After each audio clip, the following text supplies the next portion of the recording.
Hello viewers, today we are ready with yet another episode on algae, and today we are going to discuss morphology and reproduction of Fucus and Polysiphonia. Both are algae belonging to eukaryotic types, but Fucus is of brown algae type and Polysiphonia is belonging to the red algae. We will go one by one. First let us see about Fucus.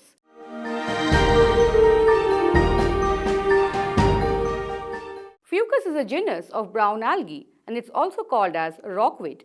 It is found in the intertidal zones of rocky seashores almost throughout the world. It is a genus of the macroscopic marine seaweeds of northern hemisphere and commonly called as wracks. It also occurs in salt marshes of the northern temperate regions. It includes very few species. Fucus vesiculosus is perhaps the best studied species. Other species include Fucus serratus, Fucus spiralis and Fucus guri. Fucus species are found in the upper, mid and lower intertidal zones in the colder waters of northern Atlantic and northern Pacific. This genus is absent from the southern hemisphere. If we see the scientific classification briefly, they belong to the phylum Ochrophyta, class Phaeophyceae, order Fucales, family Fucaceae, genus Fucus. So these organisms are perennial algae, some of which have a lifespan of up to 4 years. They generally have structures like bladder-like floats, which are called as nematocysts, disc-shaped holdfasts for clinging onto rocks, mucilage-covered blades that resist desiccation and temperature changes. The growth of the thallus is localized at the tips of the forked shoots. Most of the species range in size from 2 to 50 centimeter. The male and the female reproductive organs may occur on the same organism or on separate ones. Some species may produce eggs and sperms all the year long. Let us go into the details of the vegetative structure of Fucus. The plant body of Fucus vesiculosus consists of flattened, dichotomously branched thallus, which has a small stipe and a holdfast. The blade usually has a locally thickened area which is centrally placed and is called as the midrib. The air bladders, as we can see here, are found in most of these species and they help to keep the plant afloat when submerged. The holdfast or the hapteron basically holds the entire thallus firmly to the solid surface or substratum. The thick midrib of the leaf-like lamina basically connects to the stalk or the stipe, which connects directly to the holdfast. The body of the seaweed or the thallus is a strap-like and forks at regular intervals. This is a growth form which is called as dichotomous branching. We also find pairs of gas-filled bladders which are occurring at regular intervals, one on each side of the midrib, with a third bladder occasionally may be present at an angle when the branch points. The receptacles are very important to note, which are almost on the top of the fronds, and they are the swollen ends, and each may contain several reproductive structures called conceptacles. So each conceptacle is basically a minute pit or a very small surface cavity, and these contains sterile hairs and oogonia if they are in female plants, and they contain antheridia if they are in the male plants. Similar structures which may be sterile may also be present, which are called as cryptostomata. Now each growing branch tip basically has a region of dividing epidermal cells where growth occurs. They all form an apical meristem which is housed inside an invagination at the tip. The meristem is controlled by the large apical cell which sits in the middle of the meristem. The apical cell arises at the base of the terminal hair-like filament. This apical cell itself, however, rarely divides, but if it is lost or damaged, the cell basically does not grow. The meristem produces the conceptacles in fertile tips, and when the conceptacle production is complete, the meristem stops producing new cells. Once the gametes are liberated, then the tissue disintegrates. Now, beneath this layer of covering cells lies the epidermis on the surface of the frond. Beneath the epidermis, that is internal to the cell, is the meristoderm, and it consists of few cell layers. These both epidermis and meristoderm are photosynthetic in nature. Beneath the meristoderm, that is the following layer, is the outer cortex of the tissue, and beneath the cortex lies the medulla, which fills the interior of the frond. This consists of widely separated columns of cells containing or forming filaments. The spaces between the filaments are usually packed with mucilage, and mucilage is specially abundant in the receptacles. Fucus vesiculosus, it occurs in the middle intertidal zones or the littoral zone of the rocky shores, so it's covered in high tide but it is exposed in low tide. And there is no conducting vessel or tissues in fucus. It is basically unnecessary because the plant is small enough to be able to manufacture the food locally. These brown algae are always diploid and meiosis takes place before the gametes are formed. Gamete production takes place in specialized script-like structures called conceptacles, which are borne in the fertile swollen areas at the tips of the plant. These swollen areas are the receptacles, and as you can see the pits over here, these are the conceptacles. Most of the species of the fucus are monoecious and both sexes occur on one plant. Some are dioecious where sexes are found on different plants. Now we will go into the reproduction of fucus. So the bladderwort or fucus is a dioecious organism, which means that the male and the female gametes are produced from two different organisms. The organism requires water for reproduction because it produces flagellated sperm that move towards the egg to fertilize it via the water. Fucus vesiculosus only produces its gamete during 2 seasons of the year, that is spring and summer. The rest of the year, the offspring grow and mature, and the mature bladderworts then just enter the vegetative state. So let us see in detail the reproductive structures and reproduction as seen in fucus. The male reproductive structures are called antheridiophores, which are branched tree-like structures which line the conceptacles. The antheridiophores have terminal inflated antheridia on their branches, as we can see here. These undergo meiosis and form around 64 or even 128 flagellated, which are biflagellated, male gametes called as antherozoids. Oogonia, on the other hand, are the female reproductive structures. These are borne on short stalks. After meiosis, they form 8 nuclei, 1 meiosis and 1 mitosis, giving rise to complete 8 nuclei. The oogonium then cleaves to form 8 large non-motile eggs. These gametes are usually released into water on the rising tide. On exposure to air, desiccation happens, and then the gametes are squeezed out of the surface of the conceptacles and the receptacles and are then washed off and mixed by the incoming tide. The female egg liberates a volatile hydrocarbon called as fucoseratin, which attracts the male antherozoids. These cluster around the egg and spin it, but only one can penetrate the complex series of coats which surrounds the egg, and then karyogamy or nuclear fission occurs. The zygotic cells settle down and germinates to form a new diploid thallus. The so-called gametophyte thallus in fucus is a sporophyte that undergoes meiosis just before the gametes are formed. This is the reason why the male gametangia is known as the microsporangia and the female gametangia is known as the macrosporangia. If we see finally the life cycle of Fucus vesiculosus, we will find that the two different types of conceptacles releases male and female gametes separately. The antheridia are the male gametes and oogonia are the female gametes, and around 64 sperm cells and 8 egg cells are released. Then the sperm fuses with the egg and fertilizes to give rise to a zygote. The zygote will then undergo mitosis to eventually turn into a small bladderwort, and then the organism eventually grows into sexual maturity with the signatures of bladder, and the cycle then repeats itself every year.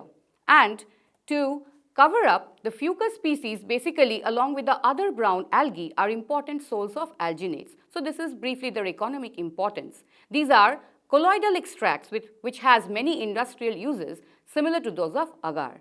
And bladderwort Fucus vesiculosus was one of the original sources of iodine. It was discovered in 1811, and since then it has been extensively used to treat goiter, a swelling of the thyroid gland related to iodine deficiency.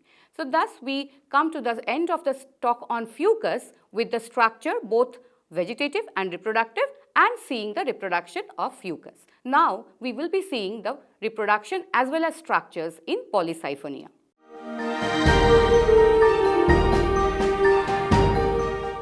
Polysiphonia are genus of the red algae belonging to the family Rhodomelaceae, which are polysiphonous. The thallus consists of the central siphon and pericentral siphons. The cells of the central siphon are uninucleate.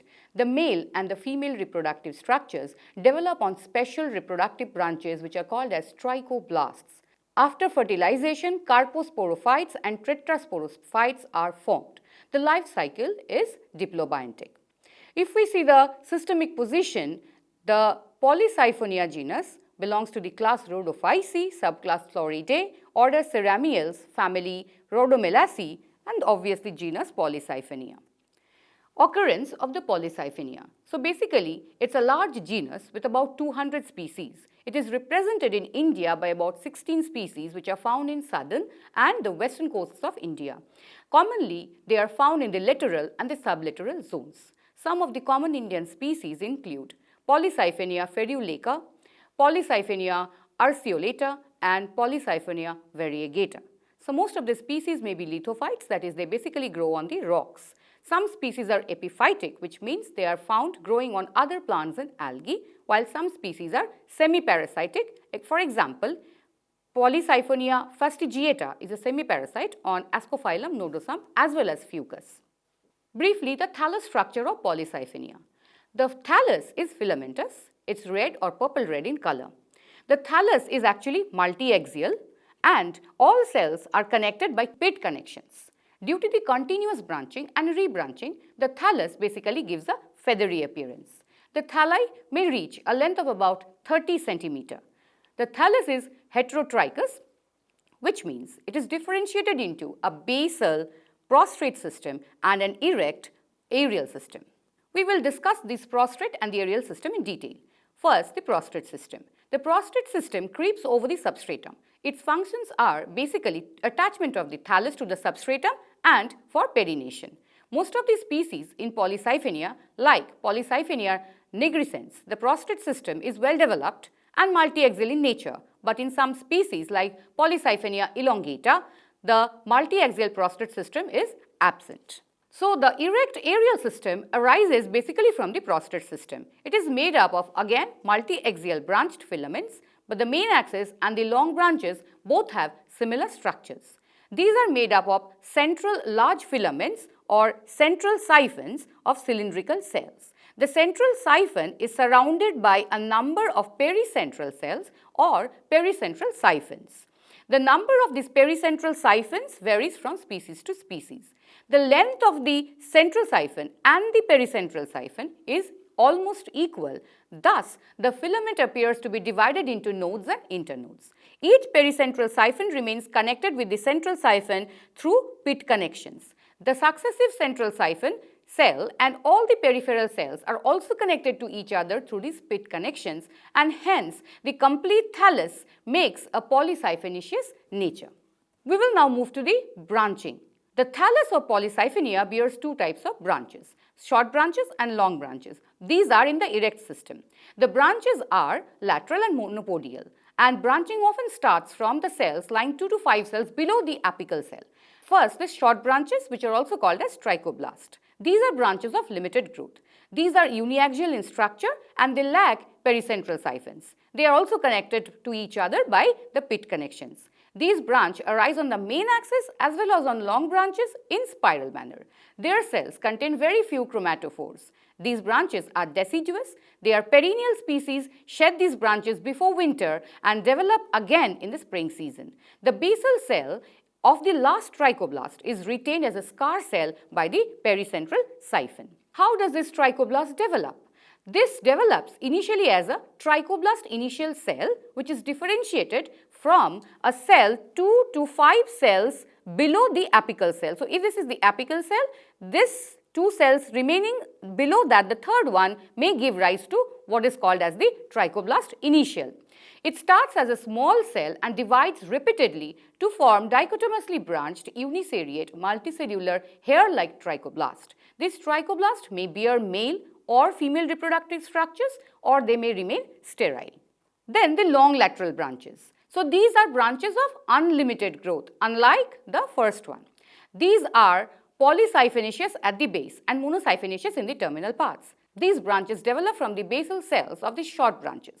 Now, basically the outgrowth functions as the apical cell of the long branch, which after repeated division forms the central siphon. The central siphon will later develop the pericentral siphons. And finally, there will be the rise of cortical cells, that is, the division of the pericentral siphons gives rise to the cortical cells, as we can see in this diagram.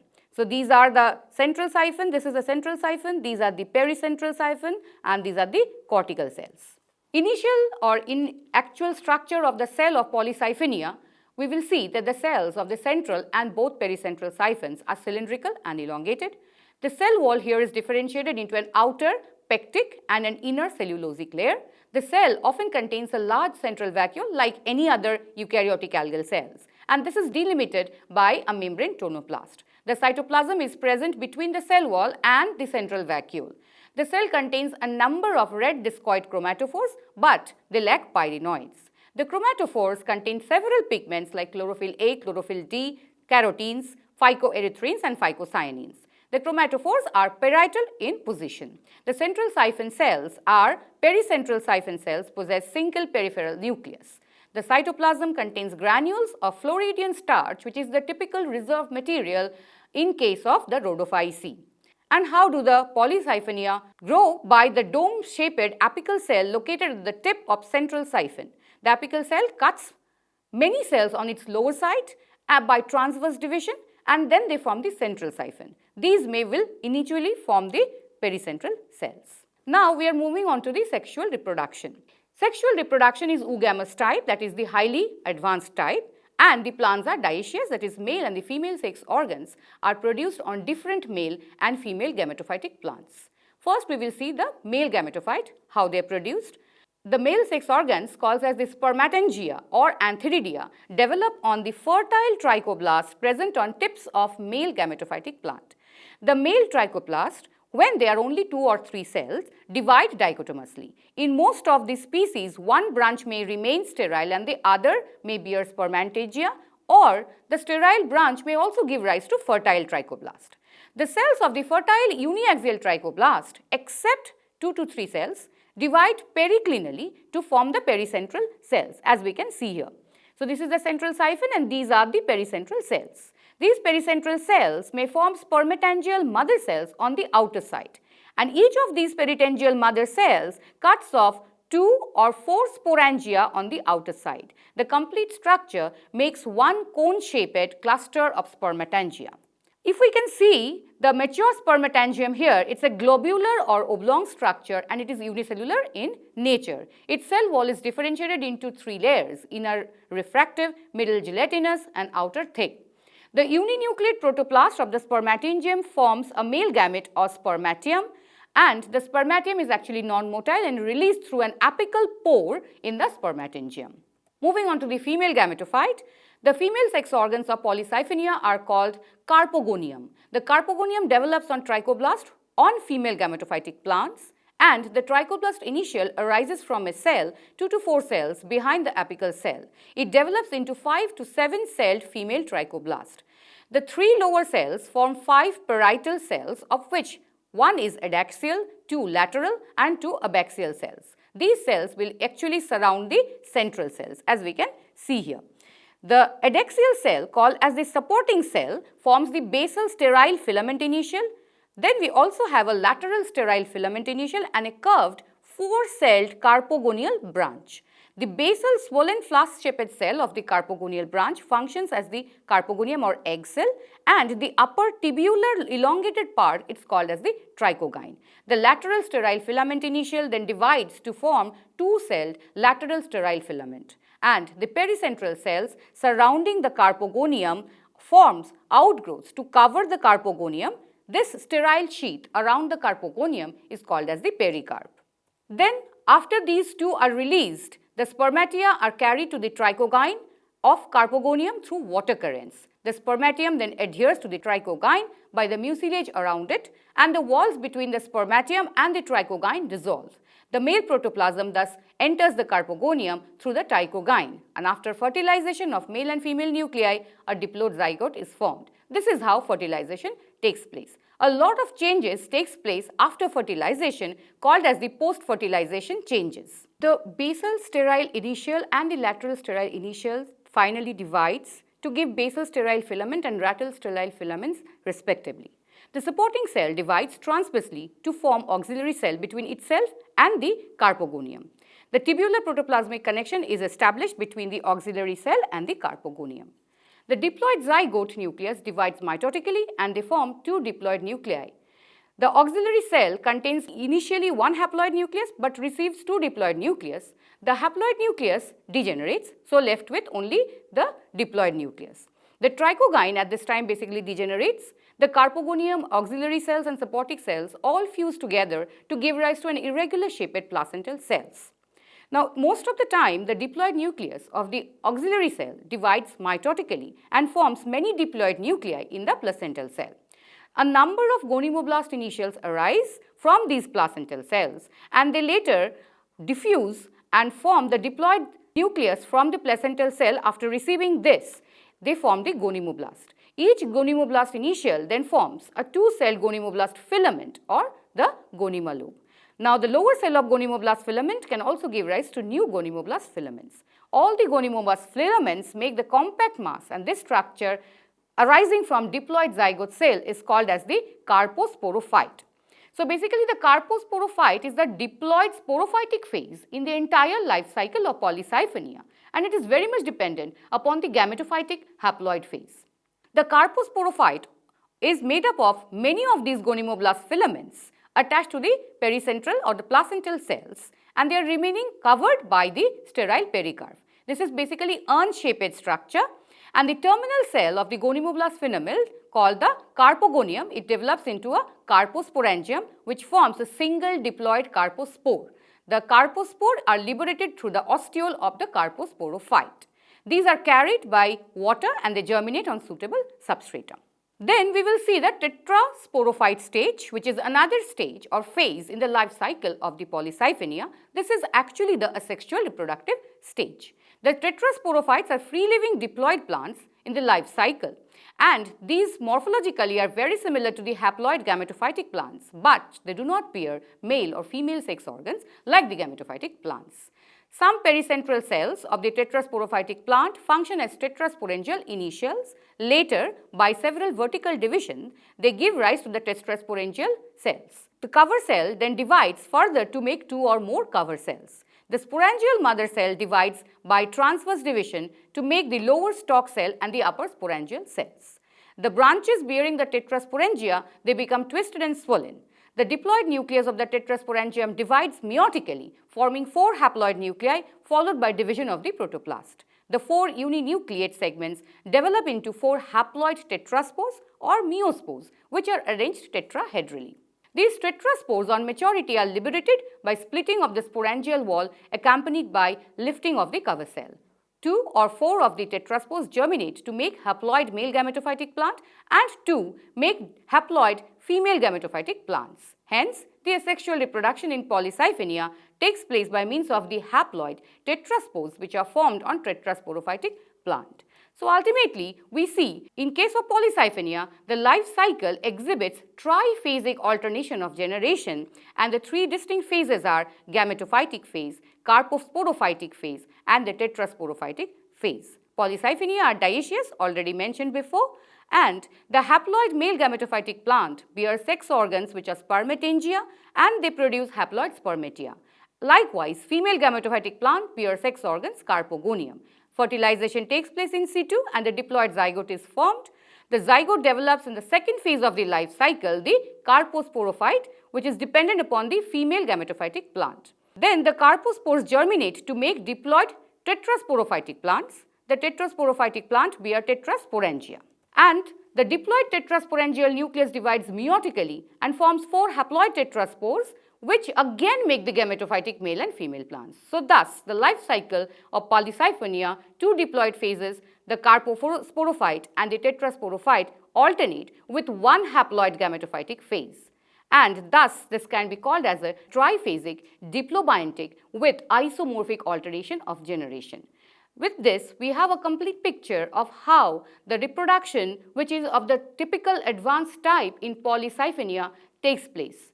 So, friends, we have thus learned briefly about the morphology of both the algae types, that is Fucus and Polycyphenia, and also had a detailed discussion on how both these algae, that is Fucus and Polycyphenia, reproduce with all the means. Obviously, oogamy is the highest point of reproduction. sexual reproduction which is seen in both the organisms. Thank you.